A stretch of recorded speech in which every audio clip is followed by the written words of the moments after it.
Hello, everyone. My name is Dunya, and you're watching another episode of Green New Perspectives Launchpad, a webcast series where we talk about sustainability in different industries.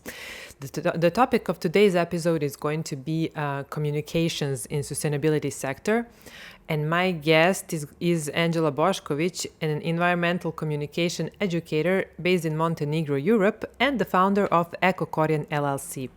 Through one-on-one consulting and team workshops, she helps small businesses, bigger businesses, and green NGOs to craft communication plans and marketing campaigns without giving away to greenwashing, which is really important these days. Angela holds a master's degree in environmental policy and a bachelor degree in journalism, and she has a really diverse working experience from copywriting to project management and event organization. Today, Angela and I are going to discuss what businesses can do to make sure that they don't miss the point when making sustainability-related claims and embracing eco-friendly messages. So stay tuned and listen to what Angela has to say. Well, hello, Angela. How are you? Hello, Dunya. Thank you for having me. Doing great so far. How are you? Oh, great as well. So, our subject today, the topic of the webcast is communications in, let's say, sustainability sector, if something like that exists at all. But I mean, everyone is doing sustainability claims these days, so let's talk about that. What are eco communications or environmental communications? Let's start with that, because a lot of people are, let's say, confusing environmental communications with basic marketing. So I think that I there's a agree. huge difference there. So let's talk about that. Yeah. I agree. There's a whole mismatch of everything right now, and it's so difficult to actually clarify anything because different people have different definitions, and then you actually need to gather all those definitions and make sense out of it all. So, in short, environmental communication is this beautiful and growing field where we study how different groups of people perceive nature and perceive humans in relation to nature. And based on that, what kind of written, audio, video, and different types of content do they create? So we are talking, researching what people believe to be their place in this beautiful planet, but also to analyze their content and to work in creating that content. So we're talking environmental journalism, environmental marketing or sustainability marketing, different research positions, creating behavior change related campaigns, etc. So there's so many people, there's different types of expertises in this great area at the moment. So you have people specializing in education on different labels. You have people specializing in ethical marketing relating to sustainability.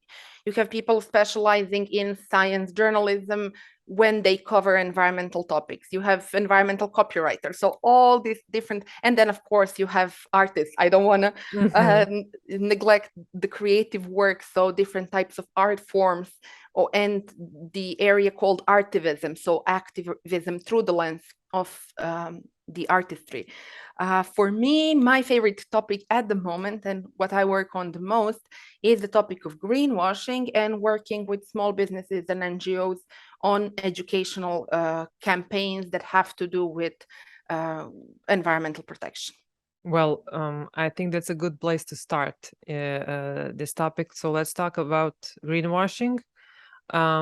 Why is it related to corporate marketing these days? And what you said, like you're working with small businesses and NGOs, but maybe we can use this space to tell the bigger ones what they need to do when they're communicating their messages related to sustainability or environmentalism. Sure thing. I would love that because actually the biggest organization, so the big names in business, the big name in politics as well, because greenwashing knows no industries. So they are the ones that whose content we see the most and whose content we see most often. And they are the ones actually showing us, this is what sustainability marketing should look like. And we have really big problems if what they are doing is not a good example to follow. So, and that's where greenwashing comes in. Essentially, it is the phenomenon where someone's way of presenting themselves to their contractors, to their clients, to their audience does not match the actual way in which they do business. So the wording that they use, the adjectives that they use, the vocabulary of sustainability is there, but the actions behind the scenes, the way in which they do business, the way in which they gather supplies, the way in which they pay their employees and subcontractors. So that does not actually match the eco claims they have appropriated. What most definitions will say is, and what I used to also believe in, is that it is a purposeful activity, meaning we have the idea and the wish to actually deceive the public. We do want to be presenting ourselves as more sustainable than we actually are. But lately, in the past, let's say a year or so, I have noticed working with especially smaller businesses where there is a solopreneur or 3 people doing all kinds of different roles, that the intention does not necessarily have to be there, but the impact is there. So you may actually be having very narrow definition of what it means to be a sustainable business. Maybe you think, if I donate 100 euros to a certain business, that's enough, or to a certain NGO, or if I donate for reforestation, if I donate for a cleanup activity, that's enough, and I'm in a surplus and I don't have to change anything. So the intent does not have to be to deceive someone, but we're looking at the impact. We're looking at whether on the other side, someone actually thinks you're more sustainable than you are. And that's why I said at the beginning that it's so important to mind our words and to make sure that we are not deceiving people and presenting ourselves as more environmentally responsible and more gentle to the planet than we actually are. Eco claims are usually not regulated at all. So companies or individuals or small businesses are not held accountable for greenwashing, actually. It's interesting what you said. Like they're mostly doing this. That's like popular in America. They're mostly doing those carbon offsetting services, like you've mentioned, like a additional activity, and then just promoting them as sustainable, but not doing anything else to reduce their carbon emissions or anything else, to pay their workers more, or well, do some other environmentally good services. So what would you like to say? What would you have to say about those eco claims not being regulated? And do you think there's something is going to change? Are they going to be regulated in the future, or are they getting regulated at the moment somewhere in this world? Because we have a lot of greenwashing going on around there. It's true. It's true. As we said, like at the very opening, at the moment, it is so messy and so difficult to orient yourself and to navigate through all these claims when it comes to marketing your products, marketing your services. Sorry, I just have to interrupt you with something. Like, do you know some statistics about what the customers, what the people, the consumers think about that? Do they believe the greenwashing, or do they see through it? Are they becoming like more suspicious when they see some green claims? Because it's not a new practice. Greenwashing is here for like 30 years or more. For more, actually, we have witnesses of the mismatch between what's being said and what was being done in the 60s and 70s of the past century. So it's nothing new. It's just that we found ways to put it into words and to create some kind of listing of different types of greenwashing in the more recent years. And we are becoming more aware that before, people used to think, well, better something than nothing. Now we're becoming more aware of the fact that not every something is equal. So not every type of activity is necessarily the best and the most appropriate activity for the certain situation and the context. Now, let's go in order. Yes, there are some types. There were some opinion polls being done on whether people want to purchase something that is more eco-friendly based on what the label says, and the answer was predominantly yes. However, I believe around 70% or maybe more, I forgot the exact percentage of people at the same research, during the same research, said that they do not think that they have the necessary skills to recognize whether something is greenwashing or not. So we have this huge gap that needs to be filled by education institutions at every level, gap that needs to be filled by customer protection organizations, that they need to do education for customers to actually be able to recognize what a certain label means. Because you said a lot about labels. It's true. There are a few problems there. I'll mention a few of them. Number one, it's heavily unregulated, meaning you can put anything in the label, on the label, that's not quantifiable. And if it's not quantifiable, there's no way for me to actually check whether it's true or not. For example, you see juice companies saying 100% happy to see you. So for example, it's a natural juice, but you cannot put that it's 100% natural, because if you look at the ingredients list, that's not true. But you can put that the juice is 100% happy to see me. Because we know from behavior sciences that people like percentages. You like to see 100%, it looks more trustworthy. Or you look and you like to see zero. You like to see certain, absolute numbers, whether everything or nothing, so 100% or none of it. So you see 100% organic extract of a certain plant, but then you look at the ingredients and you see that that plant is a minor ingredient among all the rest. So it's not 100% organic product, but just that one ingredient is 100% organic. Or you see 0% reason to worry, or 100% supported by our employees. So all those claims for me as a consumer mean nothing when it comes to whether the product is actually safe to use and whether the product is actually sustainably made. They tell me absolutely nothing about the way in which you treat your ingredients, way in which you treat your employees, way in which you treat your suppliers. So I know none of it, but still there are those claims. Then a big problem, for which I am a witness of, because my company is called EcoCorian, so there's that eco prefix in the name. When I was registering my company, no one asked me to provide additional papers, because I was going to put eco in the name, which means that you can create all kinds of products for which you don't even intend to apply for certain certifications or use best practice examples in the field. But you can put something natural, organic. Well, not organic. For organic, you need to have certain standards, but like handmade or something like that. So an adjective that tells us that there's some more care put into the products than if that was just a random name.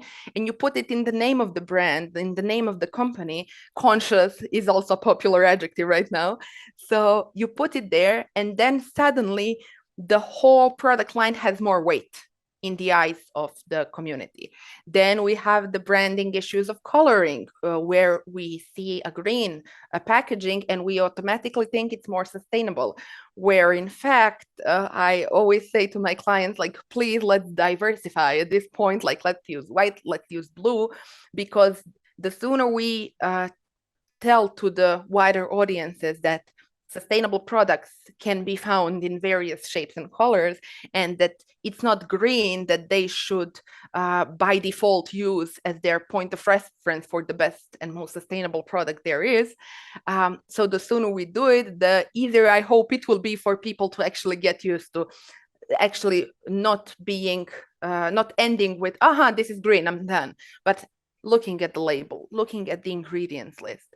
So it's a very long process ahead of us. I believe that we are not even close to regulating the industry in the next, let's say, 3 to 5 years. The EU is doing the most when it comes to like international regulations in that field. And as for, let's say, national examples, I would use the UK as a good example, because last year they have adopted an act that is directly related to greenwashing, and through which you finally have some kind of listing, or here's what I need to look for if the product, to check if this brand is making greenwashing claims or not. Unfortunately, just like with ESG standards, just like with many other things, at the moment, different areas of the world, different businesses, different organizations have their own views on whether something is greenwashing or not. For me, it is not a matter of whether of a subjective thing. I think there is a list, and I would love to talk about it more in detail in some future episode, or another opportunity, because the number one thing for me would be whether you are actively trying as a business, no matter what you offer, to treat with most kindness and the least harm possible everything and everyone involved. That's number one. Then number two, whether you are actively trying to dissociate your work from exploitation of fossil fuel industry, and then from exploitation of fossil fuels, pardon. And then three, whether you are actively trying not to be tied to mass production. So is there an upper limit on what you do? Are you striving towards scalability? Scalability is the big word like right now. Everyone wants to scale their business and to grow as much as possible in the least amount of time possible. But that's not sustainable on a planet and in a system that has a limited number of resources. So do you have an actual plan to put the cap on how many products there are going to be in the line, or they are going to be produced as long as there's the need for them? So do you have a cap in mind for the number of employees? So how big is your business going to grow? So all of these things, these types of megalomania, are you actively trying to remove them from your business? It's somehow natural to talk about ESG as you mentioned it. ESG stands for environmental, social, and governance, and it's, let's say, a standard that corporation and big businesses need to achieve in order to be more sustainable, because, well, corporations are amongst highest polluters, as science.org says. But even though it's not easy being green, when we look at the ESG claims of different companies, it would seem like they're doing such a great job and that sustainability is something so easily achievable. And only, let's say, maybe a year ago, regulatory agencies in the US and abroad are cracking down on companies that use ESG as a marketing ploy to exploit the customers or investors, because a lot of money is investing in the ESG to make companies sustainable, right? To motivate them to be sustainable. So what do you have to say to companies who are doing that, like intentionally or not intentionally, because of because we have so much greenwashing marketing, that I honestly believe that a lot of people in companies who are doing marketing are not knowing what their intentions might not be bad, but they don't know what they're supposed to do, because all of the other companies are doing the same sort of thing. No one is thinking through the messages that they're sending. So in the end, they become greenwashing, even they wanted it or not. So what would be your advice for the ESG claims, ESG goals? You said it all very well. So we come back to that intention versus impact. So even when the intention is there, the impact might be sorry, the impact might be that it's in the end more of a greenwashing claim than it is actually related to someone actively trying to make a difference. For when it comes to advice, I would start with transparency. So we kind of got used to the fact that when you're doing business, you're putting your best foot forward through your marketing, through your branding. But lately, the practices have been changing. So we are becoming aware of the fact that it's not enough to do just an occasional donation or to give your employees seed packages so that they can plant their pencils back at home or something like that. But we are becoming aware that we are not starting from zero and then you do that donation activity and suddenly you're in some kind of imaginary environmental surplus. No, we're starting from a large minus, and we have Earth Overshoot Day as a witness of that. So if we become aware from the fact, okay, my starting point is the minus, depending on my industry, depending on the size of my company, depending on my country, that minus is further or less far away from the zero. Let's start with what do I do in my business? Sorry, what kind of circular practices do I adopt that have to do with my resources? What kind of policies do I adopt in relation to my employees and to the management structure of the business, etc., so that I'm closer to that zero? So let's start with that. But at the same time, how do I, through my copy, make sure that the public is aware of the fact that we know we're starting from zero. We're not pretending we're in a surplus. And that's the big one. What we are seeing right now is people pretending to be in this kind of a surplus. Everything's fine. Let's just switch to sustainable consumerism, thing that is not even possible. When you say it, it's not even possible as a phenomenon, because consumerism implies that the number one thing is the continual shopping, the continual consumption. And there is no sustainable world where that activity is the primary fuel for the industry and the primary fuel for a good life. So there's none of that. And that's why we need transparency. So I would really love to see, usually small businesses are better at this, but it's easier for them, I'm aware.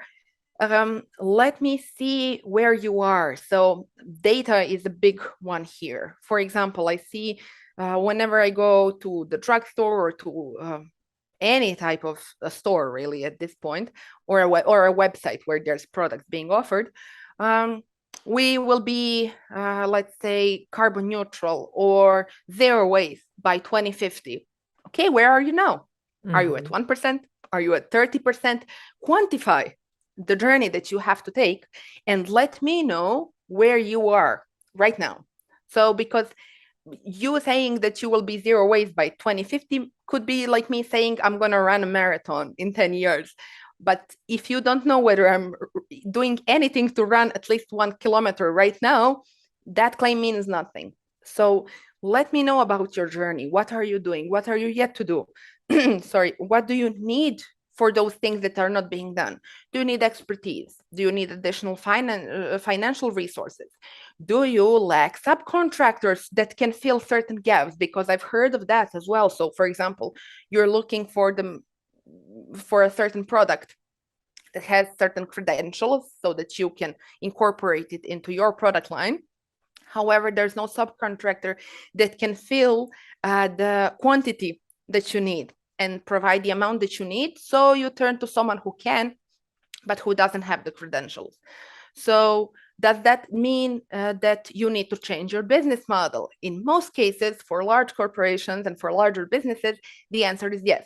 So as soon as your model becomes tied to slowing down and to putting the upper limit on something, that means that the business model needs to be revised. It needs some kind of a recycling or upcycling itself. So number one would be transparency. Number two would be continual education. I'm aware that for some people, there are positions that they hold in their businesses that they do not necessarily have formal education for, or any type of education, but they just, were thrown into the mix and they had to swim. So because my idea is always that people start with the best intentions. So because I believe that people in most cases have the best intentions, let's back those intentions up with some courses, educations, trainings related to recognizing greenwashing, like recognizing empty words, and how to recognize those words and switch them for something that's quantifiable, or for something that actually holds weight, or for something that actually tells me something about your product or service, so that it's not empty, so that it's not vague, and so that it doesn't portray to the public that the only way to achieve sustainability is through purchasing your product. So that's a big one. The additional big one is ethical marketing. And there's so many people online at the moment doing wonderful things about that. But if you're using shaming techniques and using megalomania in your approach to marketing and sales, that's also going to reflect poorly on your business and on its sustainability, because you can be mindful about the resources. But if people feel like crap after they've seen your sales pitch, then you still have a problem. You still have a sustainability related problem, because for me, I always go back to that definition that sustainability has three branches: ecological, and ethical, and social. So for all three of them to be filled out properly, you need to be mindful both of the resources and of the people from both sides of your business and professional routine, so to say. Now, I would like to conclude this part with some words to be mindful of. Let's say, be mindful of megalomania. So is your product going to save the planet, or is it just going to be a more kind choice than what we can find on the majority of the market? Then is your product the best? Is your product the most sustainable? Is your product... So be mindful of those superlatives and actually come back to them and see, am I actually able to back those claims with what's happening in the real world? Then be mindful of the packaging. So do you put some kinds of birds and pandas and different types of animals that we associate with eco-friendly products on products where there are none? Then if you are, let's say, looking for a sponsor, a donor, an investor, be mindful of where that money is coming from, because you can have the best idea in the world, but that can be financed with fossil fuel money or war money. So there can be sorry, very huge issues with that. I see that, for example, in the events industry, where you see sustainable themed event, but then you see who the main sponsor is, and there's a huge gap, and suddenly the whole event loses credibility, even in the case when the speakers are amazing, because it's being financed by people who we associate with pollution, whether it's plastic pollution, water pollution, etc. And we're seeing a lot of that. Yeah, we're seeing huge amounts of that. Exactly. Yes. So being mindful and kind of dissecting your whole business into these small chunks, and you're constantly asking yourself, is this the kindest way? Is this the kindest choice? And holistically approaching that idea of kindness, holistically towards both the people and the planet. So we can talk like more about it all, but overall it all comes down to like, okay, am I being insanely megalomaniac in this world because I'm saying all the businesses are doing it and I'm assuming, oh, this is the only way to go, or I'm actually trying to build something long-term here? What would you say are the benefits of this kind of transparent eco communications for those who maybe don't see them, you know. Maybe Mhm. someone actually treats this subject as a trend, so they're just, you know, hopping on a trend because that's something that's hot at the moment. But what would be like the real benefits, so that someone who wants to advertise their business as eco-friendly, or are actually doing some really good things, or maybe not, but they want to highlight some part of what they do as sustainable, what are the real benefits? Because okay, some people do have good intentions, but some of them don't, so they want to see the benefits beyond, you know, let's say that most of the brands who are being criticized for greenwashing are using that kind of terminology for pumping up the sales. Exactly. So what would be the benefit of for their businesses if they want to communicate with their customers, or what, I don't know, how do you say, Stakeholders, let's yeah, say. stakeholders, Mhm. whatever. What would be the benefit for them, because the way that most of people are talking about sustainability communications, is looks like that their sales are going to fall, you know, to fall Mm. down. Mhm. So yeah, they don't look like it's going to pay off. Well, let me start. I have two main points here. Point number one, by being more transparent and ethical in your communications, and uh, actually trying to portray what's happening on the field to your customers, to your stakeholders, as realistically as possible, you are, and of course, doing the work. So behind the scenes, actually trying to improve your business practices, you are helping. I wouldn't say make sure, because no one can be certain of it, but you are helping improve the chances of there being a market for you in 10 or 20 years. Because the reports, the sustainability reports, the IPCC report, all kinds of different reports are showing that what we are experiencing right now, and what we are just going to see more frequently and of larger impact, which are two very important um, data points here. So what we're seeing are natural disasters happening more often, happening uh, in less um, Time period, with a yeah. less pause between them, exactly.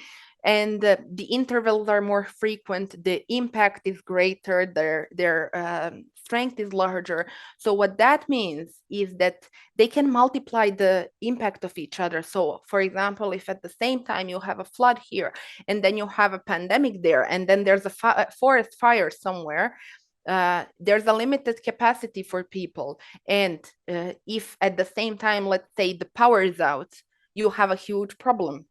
You have a very big problem. And that is going to influence the well-being of people. That's number one for me. At the same time, if you're looking for like specifically the business side, that's also going to influence the buying power. Because in a world where I'm faced with, I'm from the Mediterranean, so uh, we are all very aware of the predictions for this part of the globe. So if that's actually going to be happening, I'm going to be very mindful about my money, because the inflation rate at the moment is kind of crazy. And unfortunately, it is usually the people who are least responsible for the crisis that they pay for them first, with their lives, with their homes. We're going to be seeing more migrations, etc. So there's all these factors that are going to contribute to the destabilization of the market. And in that market, what you can do to help, especially if you're a big business, is actually make sure to lower your impact, through adopting sustainable practices. Are the sales going to fall?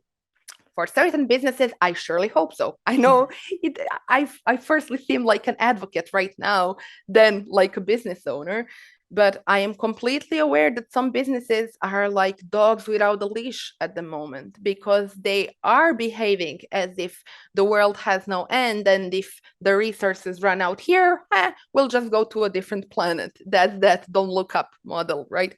But we know how it ended there, and the way in which it ended there can be translated into the real world really quickly if people don't adopt the business practices that are needed, and then actually back them up with adequate communication. Because for me, sustainability communication is also there, even if you are saying, you know what, we're not doing what we can right now, our business has just started. I am completely aware that there's a trend and the need for the most sustainable choices right now. I am in an economic position where I cannot do that right now. So what I can offer to you are handmade products, but my resources are ordered from China, from a wholesale website, and I have no clue how they are being made. I have no clue if someone is exploited on the other side. So even if that is your copy, to me, that is appropriate sustainability communication for your brand. So let's be truthful, let's be mindful, and work towards actually being there on the market in 10 years, having a market in 10, 20, 50 years. Well, thank you, Angela. I think that this was a really good conversation. I'm honestly like hoping that the people who are listening to us are going to, employ a lot of things that you were telling about. Thank you again. And all of you people, thank you for watching or listening to us. If you like our content, hit that subscribe button and tell us your feedback in the comments below. We really want to hear it. And see you next time in 2 weeks. Bye. Thank you, Donya. Take care. Bye. Bye.